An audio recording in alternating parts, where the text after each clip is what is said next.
18 তাৰিখ last date 6 পৰা 12 তাৰিখৰ ভিতৰত তেওঁলোকে দি দিব কাৰণ আমাক 18 তাৰিখৰ আগত আমি দিবই লাগিব কাৰণ নহলে জেলত থকা মানুহকেজনে জামিন পাই যাব সেইকাৰণে 18 তাৰিখৰ আগত আমি দিয়াটো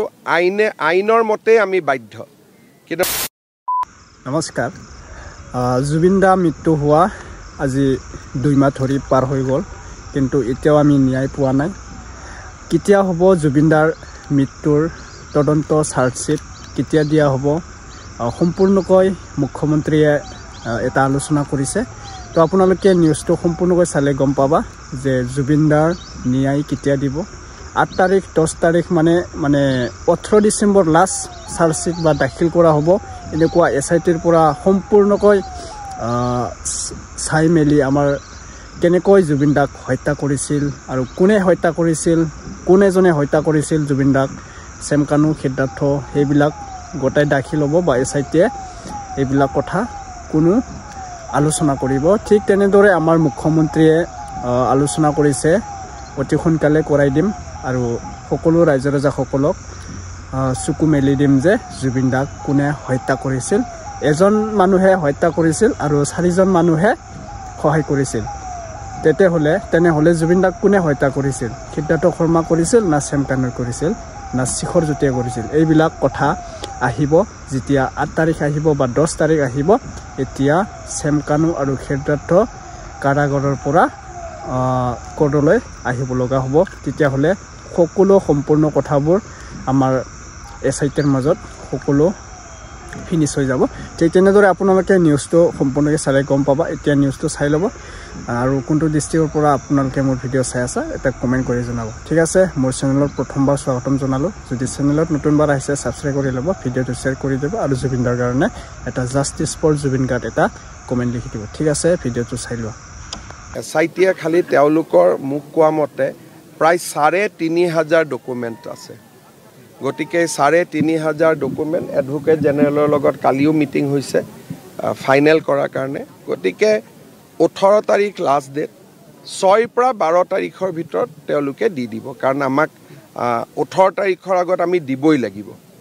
কাৰণ নহলে জেলত থকা মানুহকেজনে জামিন পাই যাব সেইকাৰণে 18 তাৰিখৰ আগত আমি দিয়াটো আইনৰ মতে আমি বাধ্য কিন্তু মই তেওঁলোকক ৰখি থাকিব নালাগে কেইদিনমান আগতে দি কিন্তু তেওঁলোকে মোক কৈছে যে প্ৰায় 3000 3500 ডকুমেণ্টছ আছে সেইবিলাক সেট বনাব লাগিব জেৰক্স কৰিব লাগিব প্ৰতিখন ডকুমেণ্টতে সহি হ'ব লাগিব গতিকে এই গোটেই কামবোৰ কৰি মই ভাবো তেওঁলোকে আজি আমাৰ কেই তাৰিখ হ'ল 5 তাৰিখ গতিকে অহা কালিৰ পিছত আৰু 12 তাৰিখৰ আগত এই দিবই কোনটো বস্তু এসআইটিৰ হৈ গৈছে এসআইটিয়ে খালি তেওঁলোকৰ মুখ কোৱা মতে প্ৰায় 3500 ডকুমেণ্ট আছে গতিকে 3500 ডকুমেণ্ট এডভোকেট জেনেৰেলৰ লগত কালিও মিটিং হৈছে ফাইনেল কৰাৰ কাৰণে গতিকে 18 তাৰিখ লাষ্ট ডেট 6 পৰা 12 তাৰিখৰ ভিতৰত তেওঁলোকে দি দিব কাৰণ আমাক 18 তাৰিখৰ আগত আমি দিবই লাগিব কাৰণ নহলে জেলত থকা মানুহকেজনে জামিন পাই যাব সেইকাৰণে 18 তাৰিখৰ আগত আমি দিয়াটো আইনৰ মতে আমি বাধ্য কিন্তু মই তেওঁলোকক ৰখি থাকিব নালাগে কেইদিনমান আগতে দি কিন্তু তেওঁলোকে মোক কৈছে যে প্ৰায় 3000 3500 ডকুমেণ্টছ আছে সেইবিলাক সেট বনাব লাগিব জেৰক্স কৰিব লাগিব প্ৰতিখন ডকুমেণ্টতে সহি হ'ব লাগিব গতিকে এই গোটেই কামবোৰ কৰি মই ভাবো তেওঁলোকে আজি আমাৰ কেই তাৰিখ হ'ল 5 তাৰিখ গতিকে অহা কালিৰ পিছত আৰু 12 তাৰিখৰ আগত এই দিবই কোনটো বস্তু এসআইটিৰ হৈ গৈছে এসআইটিয়ে খালি তেওঁলোকৰ মুখ কোৱা মতে প্ৰায় 3500 ডকুমেণ্ট আছে গতিকে 3500 ডকুমেণ্ট এডভোকেট জেনেৰেলৰ লগত কালিও মিটিং হৈছে ফাইনেল কৰাৰ কাৰণে গতিকে 18 তাৰিখ লাষ্ট ডেট 6 পৰা 12 তাৰিখৰ ভিতৰত তেওঁলোকে দি দিব কাৰণ আমাক 18 তাৰিখৰ আগত আমি দিবই লাগিব কাৰণ নহলে জেলত থকা মানুহকেজনে জামিন পাই যাব সেইকাৰণে 18 তাৰিখৰ আগত আমি দিয়াটো আইনৰ মতে আমি বাধ্য কিন্তু মই তেওঁলোকক ৰখি থাকিব নালাগে কেইদিনমান আগতে দি কিন্তু তেওঁলোকে মোক কৈছে যে প্ৰায় 3000 3500 ডকুমেণ্টছ আছে আমি জুবিনক লৈ ধেমালি কৰিব অহা নাই আমি জুবিনক লৈ ৰাজনীতি কৰিব অহা নাই হুৰাই দে জনাদেশটো কি শব্দ অশোক সিংগাল বনিয়াৰ জনাদেশ আছে জনাদেশ কাৰ আছে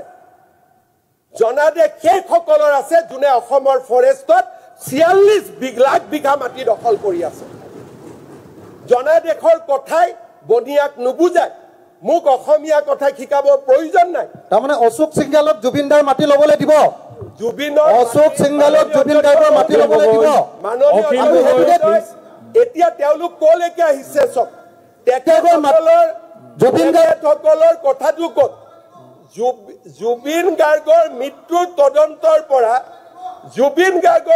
তদন্তৰ পৰা অশোক সিংগালক টাৰ্গেট কৰক it is a purely political game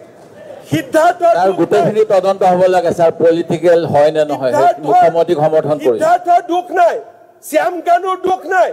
Ashok সিংগালৰ দুখ তাৰমানে ইউ আৰ প্লেয়িং পলিটিক্স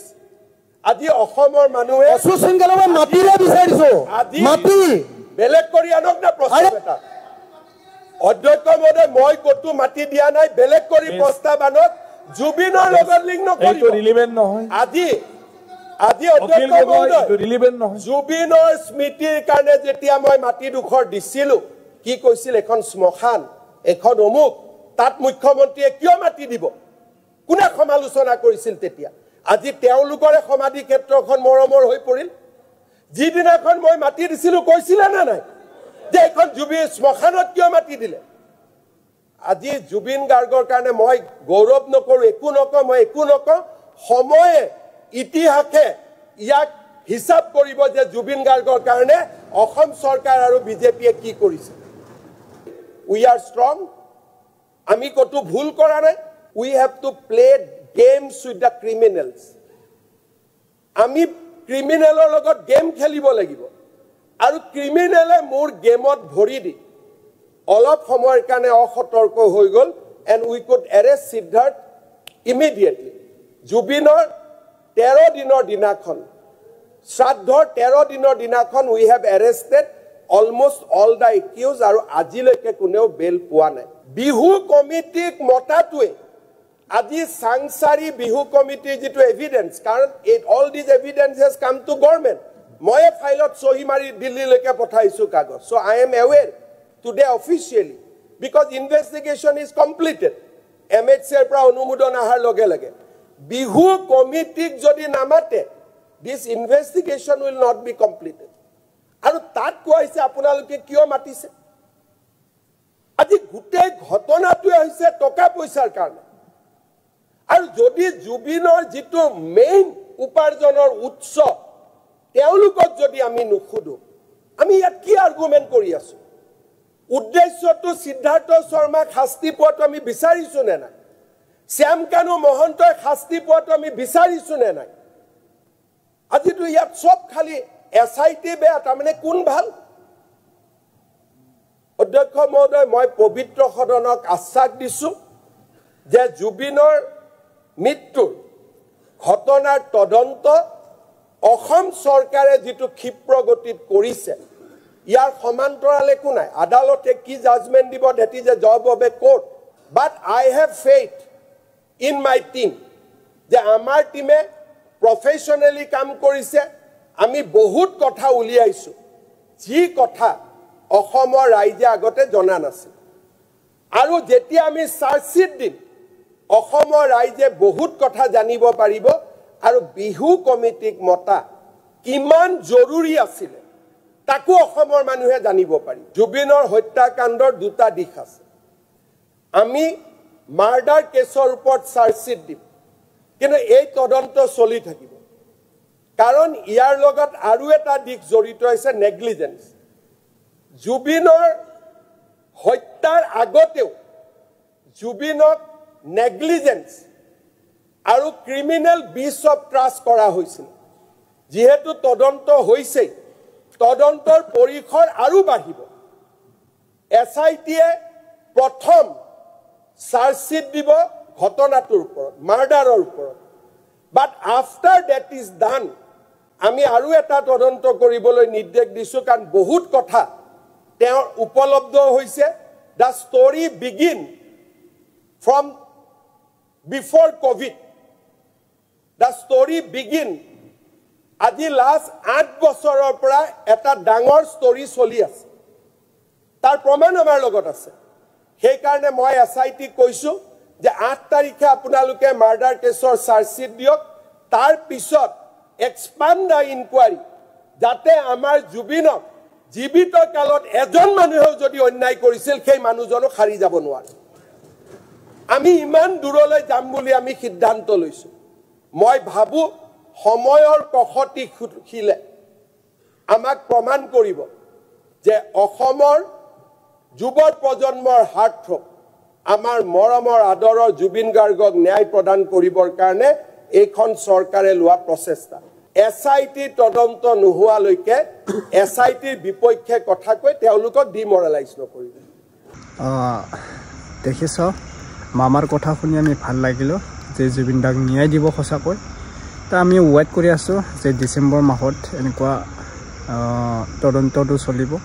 8 তাৰিখ বা 10 তাৰিখ 18 ডিচেম্বৰত লাষ্ট বুলি ক'লে মামাই ঠিক আছে আমি চাম বাৰু আমাক কিন্তু প্ৰাণৰ আমাৰ জুবিন দাৰ ন্যায় লাগিবই ঠিক আছে ভিডিঅ'টো মই এইখিনিতে এণ্ড কৰিলোঁ আৰু যদি ভাল লাগিলে লাইক কৰি দিব আৰু শ্বেয়াৰ কৰি দিব ভিডিঅ' নতুন বনাইছে ছাবস্ক্ৰাইব কৰি দিব ঠিক আছে নেক্সট আপডেট লগ পাম বন্ধু বান্ধৱী থ্যাংক ইউ সো মাচ ধন্যবাদ